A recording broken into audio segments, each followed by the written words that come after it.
राज्य मंत्री सतीश चंद्र शर्मा पहुंचे जगदीशपुर ब्लॉक सभागार। बीजेपी कार्यकर्ताओं ने प्रभारी मंत्री का जोरदार स्वागत किया। आपको बता दें, बड़ी घोषणा के बाद प्रभारी मंत्री सतीश चंद्र शर्मा की प्रेस कॉन्फ्रेंस हुई, जिसमें राज्य मंत्री सतीश चंद्र शर्मा ने केंद्र सरकार द्वारा जीएसटी के दरों में कमी होने के बाद भी प्रेस कॉन्फ्रेंस की। प्रेस कॉन्फ्रेंस के जरिए जीएसटी 2.0 से आम जनता के लाभ के बारे में जागरूक करेंगे। मोदी सरकार में ऐतिहासिक कार्य की सराहना भी की गई। पहले ही सरकारों के समय बच्चों को टॉफी पर भी 24% जीएसटी थी, लेकिन अब वो जीएसटी डाउन हुई है। वहीं राज्य मंत्री सतीश चंद्र शर्मा ने विपक्षी नेता अखिलेश यादव पर हमला बोला। अखिलेश यादव ने मैनपुरी और सैफई का विकास किया, न कि उत्तर प्रदेश का विकास। अपने झूठे बयानों से कह रहे जनता को गुमराह कर रहे।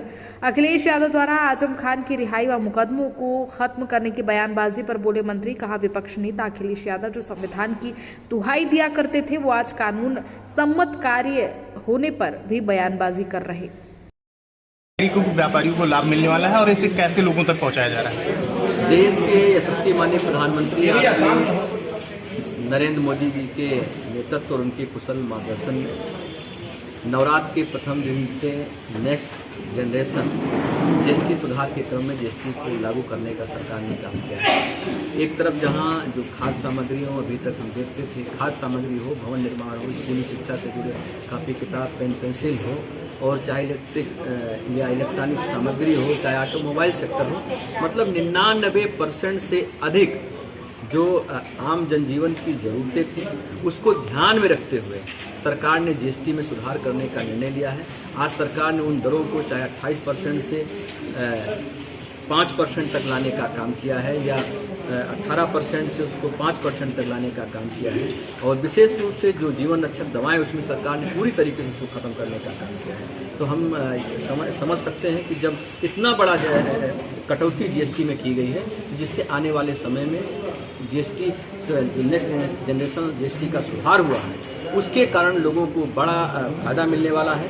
इलेक्ट्रिक, अगर कोई मोटरसाइकिल को अगर हम समझें, अगर एक कोई मोटरसाइकिल कोई ले रहा है, अगर 1 लाख तक की मोटरसाइकिल ले रहा है, तो उसमें 8 से 10 हज़ार तक उसको सीधे तौर पर बचत होने वाली है। या कोई अगर व्यक्ति एलईडी टीवी ले रहा है, या वॉशिंग मशीन ले रहा है, या एसी ले रहा है, तो उस पर भी सरकार ने जो कटौती करने का काम किया, उस पर उसको सीधे तौर पर लगभग 15 से 18% तक सीधे उसको बचत होने जा रही है। इसके साथ साथ देखिए, जीवन रक्षक जो दवाएं, उस पर भी सरकार ने काफ़ी कटौती करने का काम किया, पूरी तरीके से जीरो करने का काम किया है। तो जीवन रक्षक जो दवाएं वो भी सस्ती होंगी। तो हम कह सकते हैं कि जो माननीय प्रधानमंत्री जी के नेतृत्व में जो जीएसटी सुधार हुआ है, उससे जहां व्यापार में तेजी आएगी, आम जनजीवन सुगम होगा और लोगों को काफ़ी राहत इस जीएसटी से मिलेगी।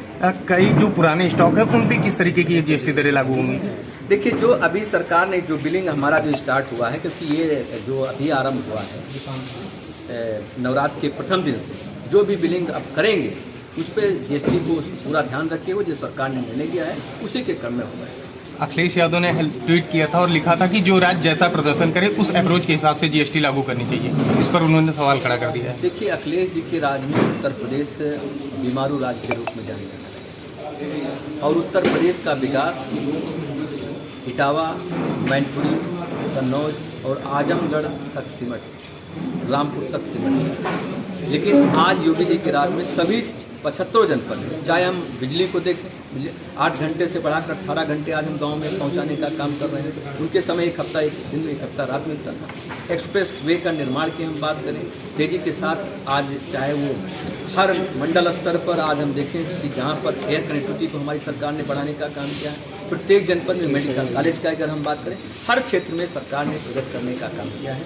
तो अखिलेश जी आज पूरी तरीके से जो इस प्रकार के जो बयान दे रहे हैं, तो जनता उनके चीज़ों को समझ चुकी, लोगों को गुमराह करने का लगातार प्रयास कर रहे हैं। लेकिन जनता को पता है कि जो मोदी योगी जी के नेतृत्व में जो विकास हो रहा है, पूरी तरीके से लोग समझें। पर मुकदमे वापस लेने की बात कर रहे हैं, उस पर क्या कहेंगे?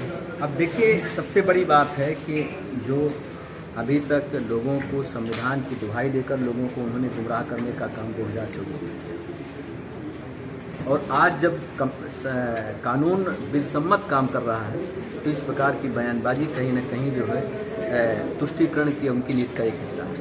एआईएम नेता शौकत अली द्वारा एक महाराजा सुहेल देव को लेकर एक अमर्यादित टिप्पणी की गई थी, तो ये लगातार टिप्पणियां जो है हिंदू महापुरुषों पर, इसको किस प्रकार से देखते हैं आप? देखिए, आज जिस तरीके से मोदी और योगी जी के नेतृत्व में आस्था, विरासत और जो हमारे संस्कृत और सनातन के केंद्र हैं उनका विस्तार हो रहा है, तो ऐसी जो शक्तियां हैं जो तुष्टीकरण के आधार पर राजनीति करती हैं, आज वो बौखलाई हुई हैं। इस नाते इस प्रकार के नर्गल टिप्पणियां देने का काम करती हैं।